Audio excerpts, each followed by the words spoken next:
Hey kids, it's me, Dad! And we are getting ready to enter the fire temple here.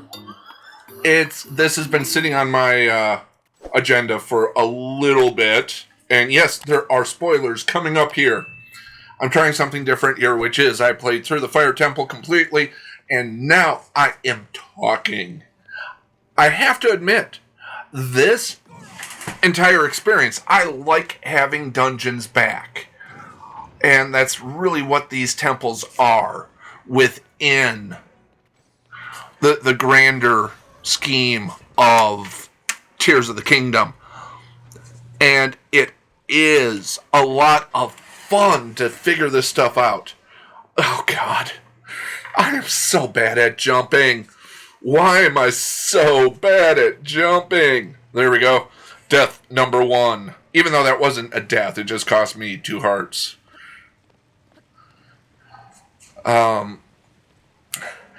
I really, once again, everybody goes on and on about how beautiful and just stunningly gorgeous this game is. And you know what? They are absolutely correct. This game is very, very beautiful. I do lose a little. I miss a trick here that I later on discover, which is I should have just taken the slabs and built a bridge, because that's what you're supposed to do. Is just set up a fire hydrant, create lava slabs or stone slabs, and then just piece them together with your and there I go again, into the lava. Yes, just build a bridge next time, Beekler. Jeez, I just doxed myself. No. Okay. That's okay. We've done it many, many times on this show over the course of the last, good Lord, 7 years. So if you're new to this channel, don't go back and watch the early stuff. Please don't. The early stuff is horrible. No, actually, it's really funny. It used to be where Ash and I would get drunk and play video games and then fail to complete them outright. Ta! Lucky save on my part. Although it will not last. Because God knows I don't think that car is coming back, so we have to go back to the beginning here. Ed, I think Lords of the Fallen was the first game we played on this channel. It has been a very long time. And of course, getting older and more senile. Yeah, you know what? It is. It's 8 years because I insisted that they graduate from high school before we started the channel. And now, unfortunately, space has made it so we can't really play together anymore. And I don't do Final Fantasy 15, or maybe even 16 at this point, I don't know. But I'm not going to say we've drifted apart, but we just don't get together and play games anymore like we used to. Some of my favorite experiences as they were growing up was ultimately Halo Night. Actually, it was Halo every night. And we, just from a very early age, just playing deathmatch against each other. It was awesome. I'm Not really sure what I'm doing here waiting, but I'm waiting. Okay, there we go. I didn't remember waiting that long.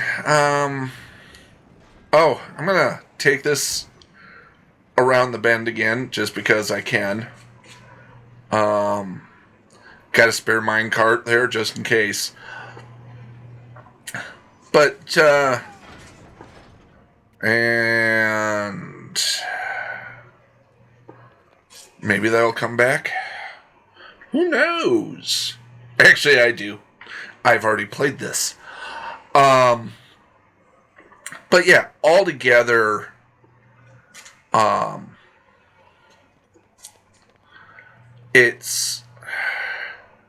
this channel has been enjoyable for me.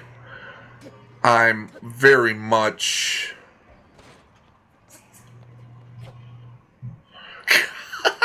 I'm so bad at video games. Oh my god. What did I do? Oh.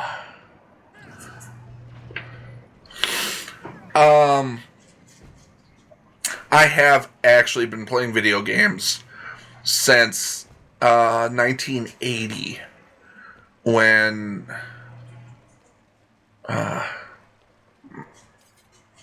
came down from Christmas morning, and underneath the Christmas tree was a beautiful Mattel electronics and television that I actually currently have sitting in a box downstairs. The Intellivision 2 is actually in IBW Publications headquarters. And we're, but yeah, I am the youngest of three. We took turns going for playing. And my eldest sibling, played a little bit, didn't really get into it, didn't see the point. And that's perfectly fine and dandy. But then my other sibling started playing Astro Smash. And I wasn't allowed to play until he had finished his game. And he proceeded to max it out. So it was a good 2.5, 3 hours, maybe even longer, of him playing Astro Smash. Which is a feat I'm not capable of doing. But I'm not gonna lie, it was a wee bit frustrating as a young child that was barely old enough to see Empire Strikes Back, but that's only because that same middle brother broke me out of school and took me to see Empire Strikes Back on opening day at the local theater, instead of taking me to the dentist appointment, which I thought was what was happening, but I didn't have a dentist appointment. That is a long story that relates to the fact my mother decided I was too young to see Star Wars when it first came out in 1977, because it was rated PG. But when I turned 6, I was going to be allowed to see it.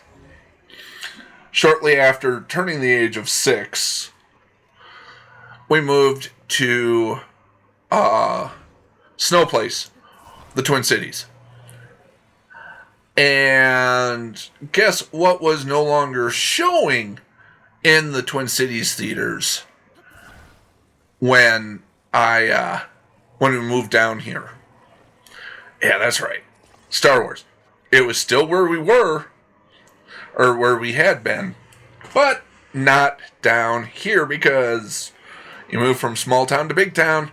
That big movie just doesn't have the same draw and appeal. Plus, I mean, there were some really absolute bangers in 1978 that had come out. I mean, my God. That was a good year for movies. I mean, it wasn't 77, but I also remember getting haunted by the alien egg growing up, watching it on my little 13-inch black and white TV at night, and seeing the alien egg pop up. Oh, God. That was creepy AF. I'm not kidding you. It gave me nightmares. It took me forever to actually see Alien. And then when I finally did see it, it turned out to be one of the best damn movies ever. And evidence of how you do a strong female character. My God, Sigourney Weaver was just a rock star in that movie. She was awesome. The alien was awesome. The whole thing just made you afraid to go and enter space. It's, I mean, yeah, I grew up with Steve Austin, the $1 Million Man.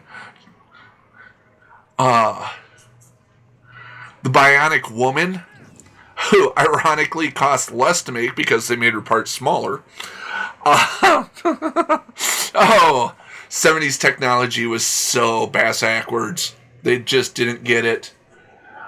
But yeah, it was fun. And yes, I played the original Zelda. And I played Zelda 2. And both of those confused the hell out of me when I was playing them the first time around. And now in my older age, I've gone back and I've beat both of those. And that was up, and there's swimming in lava. Don't do it! You're not going to succeed. Oh, God. Yeah, let's eat a fried egg. Nothing prepares you for the lava world like a fried egg. I think this is where I discovered that you can actually, grab them and put them together. Again, a little slow. No, God, no. Okay. But, with that said, I think I'm about out of... No, I still got plenty of time. I've got another 2.5 minutes here. So, yeah, growing up in the 70s and remembering things like the bicentennial, when America turned 200, and going out to Washington, D.C. to see what my dad referred to as that damn peanut farmer, was some of my earliest, foundational memories. And I think that's pretty amazing. And I remember D.C. I mean, I've been there since, but I do remember Washington, D.C. and going out there for the bicentennial. And I remember having a little radio that had 76 on the side of it. And it's the things that kids nowadays will not ever experience. Like listening to the radio, waiting for that one song to come on so that you could hit record.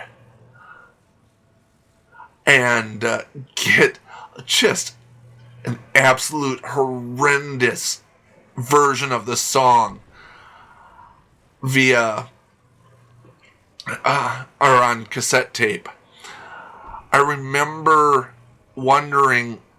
Now, I had a Commodore 64, and one of my friends had a 64 as well. Now, my dad invested in the floppy disk for it, which was great. I remember floppy disks. My friend's dad, they used a cassette tape, which I guess is actually the more common thing to do over in the UK and Europe, was cassettes, because they were super, super cheap. Can I get this bridge across? But, God, you could copy games by putting them into a dual boombox and hitting record on one, turning the volume all the way down so that you didn't have to listen to it. But yeah, just the things we went through as kids. That said, we'll talk more tomorrow on the Gamer and Dad Show. Bye-bye! So, here's a video and a subscribe link. Make sure to subscribe, ring the bell, like, comment, all that goodness. Thank you.